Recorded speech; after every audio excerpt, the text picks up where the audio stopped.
वक्ता के लिए आवश्यक गुणों की हम यहाँ पे चर्चा कर रहे हैं, जिसमें आज का मुद्दा है बुलंद और प्रभावशाली आवाज।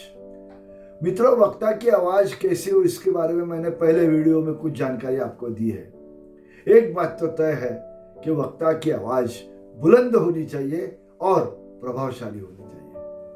सामने बैठे हुए श्रोताओं के आखिरी कतार में आखिरी लाइन पे बैठने वाला जो श्रोता है उसके तक आपकी आवाज जाए, यह आवाज बुलंद आवाज है। हॉल की साइज देख के आपको बोलना है। हॉल छोटा सा है, आप बड़े आवाज में बोल रहे हो, मजा नहीं आएगा। हॉल बड़ा है, आप छोटी आवाज में बोल रहे हो, पहले 4 लाइन के आगे आपको सुनाई नहीं देता, श्रोताओं को नहीं चलेगा। श्रोताओं की संख्या, उनकी बैठने की कतारें, लाइन और आपकी आवाज, इसे मैच होना चाहिए। मित्रों, वक्ता के सामने जो माइक रखा हुआ होता है वो होता है आपकी आवाज को शतगुना बढ़ाकर सामने वाले श्रोताओं तक पहुंचाने के लिए। इसके लिए माइक का सही उपयोग करना चाहिए। मैं माइक का कैसा उपयोग करें इस पर मैं वीडियो दे रहा हूं आपको। माइक अगर है तो आपने चिल्ला के बोलने की जरूरत नहीं है, आपकी वही आवाज रहेगी और श्रोताओं तक आराम से पहुंचेगी। मशीन का काम ही वही है। स्पीकर सिस्टम है, साउंड सिस्टम होती है, वह आवाज तो वहां तक पहुंचे। दूसरी बात मित्रों, अनेक भावनाएं हमारे भाषण में आती है। कभी दुख है, कभी क्रोध है, कभी आनंद है, कभी करुणा है। अलग अलग प्रकार की भावना अलग अलग प्रकार के रस के अनुसार आती है। 9 रस होते हैं, जैसा रस आएगा वैसे आवाज में चढ़ाव उतार होना जरूरी है।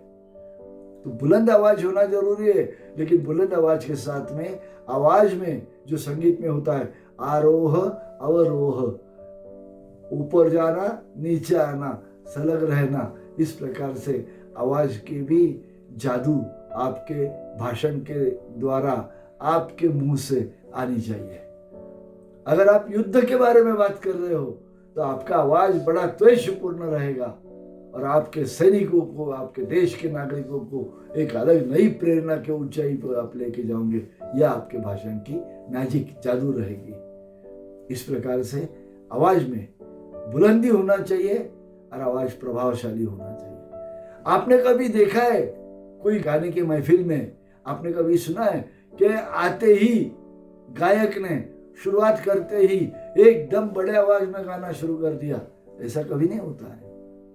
जानकार गायक छोटे आवाज से शुरू करते हैं और छोटे आवाज से आगे जाके फिर जब महफिल रंग लाती है तब उनका आवाज बढ़ता है और वो सुनने लायक होता है।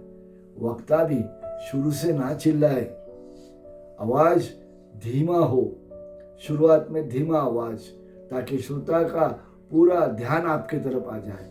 उस आवाज के साथ आप चलोगे और जैसे वर्णन आएगा वैसे आवाज में चढ़ाव उतार होगी। ये सब अच्छे वक्ता बनने के लिए आपको सीखना पड़ेगा।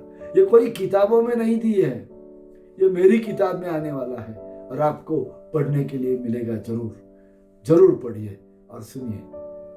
वक्ता की आवाज प्रभावशाली तब होती है जब वो वाक्यों के अनुसार चढ़ाव उतार पे जाती है, तब श्रोता उसकी तरफ पूरा ध्यान देते हैं और ध्यान देके सुनते हैं।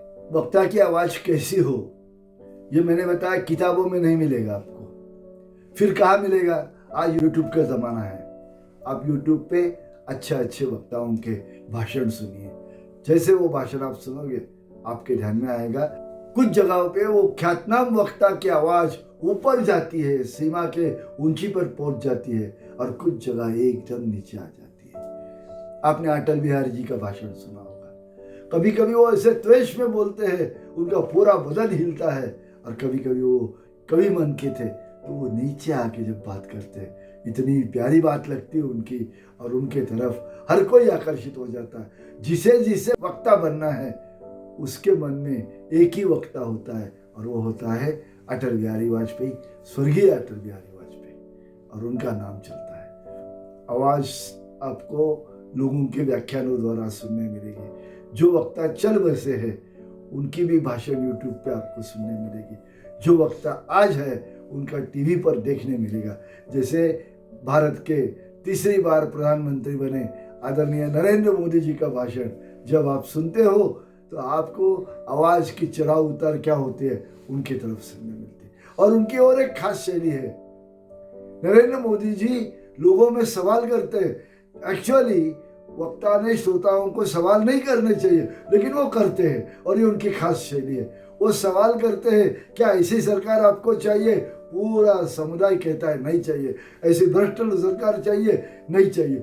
इस प्रकार से लोगों को कन्विंस करके उनसे जवाब निकालते हैं और उनके मन में एक राय बना देते हैं। बस इस बार नरेंद्र मोदी की सरकार, और जीत जाते हैं। बस ऐसे ही जीतते जाओ और सभा में सफल होते रहो। प्रभु आपको यश दे। प्रयास करो, जितना ज़्यादा प्रयास करो उतने आप यशस्वी सफल होंगे। सफल होते रहिए, जीतते रहे। हार्दिक शुभकामनाएं। धन्यवाद।